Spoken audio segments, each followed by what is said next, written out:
Halo pemirsa JPR TV dari Sabang sampai Merauke, dari Miangas hingga Pulau Rote. Bertemu lagi bersama saya Bilki Sabila dalam program Kominfo Newsroom.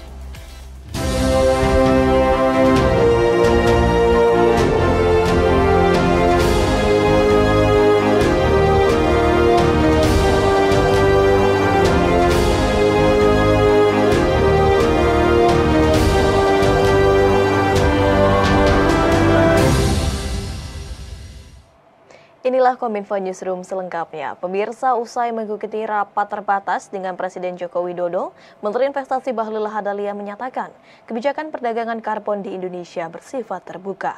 Meski terbuka, Bahlil menegaskan bahwa pelaku perdagangan karbon harus terregistrasi.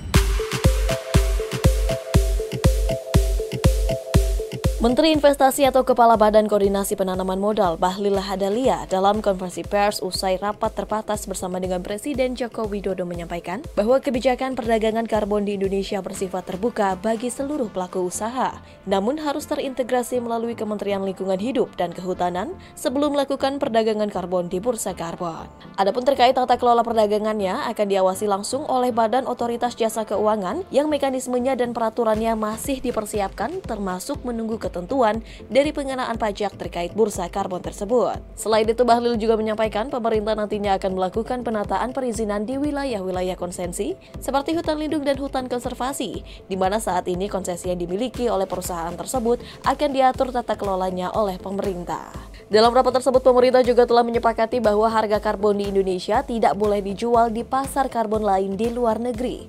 Mengingat Indonesia memiliki potensi besar dalam memimpin pasar karbon dengan hutan tropis terbesar ketiga di dunia, seluas 125 juta hektar, yang diperkirakan mampu menyerap 25 miliar ton karbon. Kalau sekarang kan konsesinya itu kan dimiliki oleh perusahaan-perusahaan, nanti semuanya dikendalikan, akan diatur tata kelolanya oleh pemerintah. Supaya apa? Karbon yang pergi ke luar negeri bisa dijual, kalau tidak ditata kelola, tidak dibuat sertifikasi, kita tidak bisa tahu berapa yang pergi.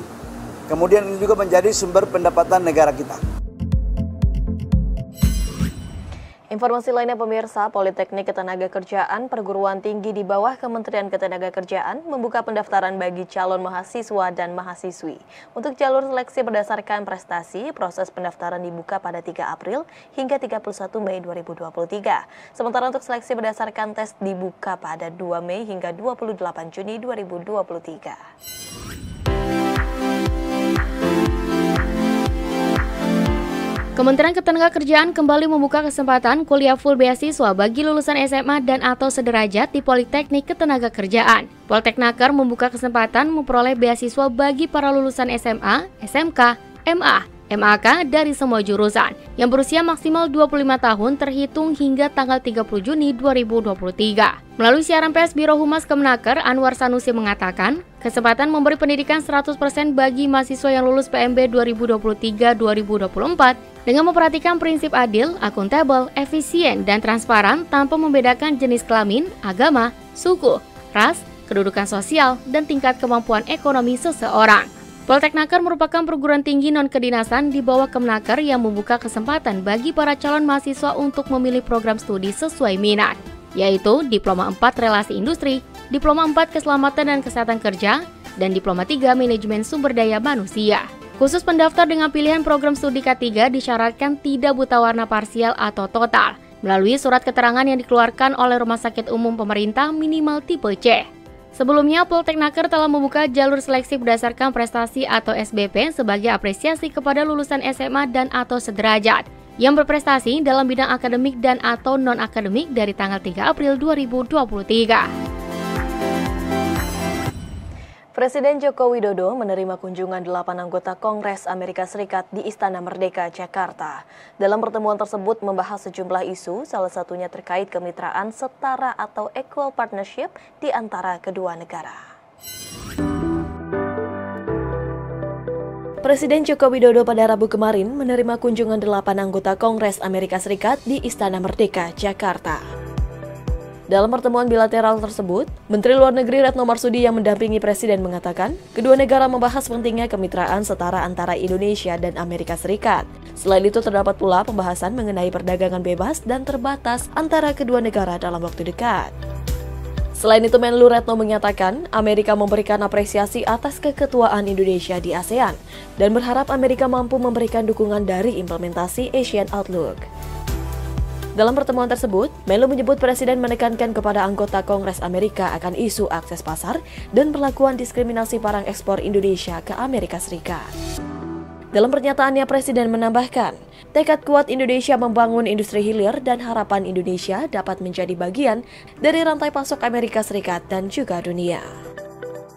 Kemudian hal lain yang dibahas adalah mengenai bagaimana pentingnya meningkatkan kerjasama ekonomi. Karena Bapak Presiden menyatakan bahwa kerjasama ekonomi selalu menjadi prioritas bagi Indonesia dan Presiden menekankan pentingnya isu akses pasar dan perlakuan non-diskriminasi terhadap barang-barang ekspor Indonesia ke Amerika Serikat. Di sini juga Presiden menjelaskan mengenai tekad Indonesia untuk membangun industri hilir yang kuat dan juga menginginkan agar Amerika mendukung penguatan industri hilir Indonesia dan juga mengharapkan bahwa Indonesia dapat menjadi bagian dari supply chain Amerika Serikat dan juga dunia.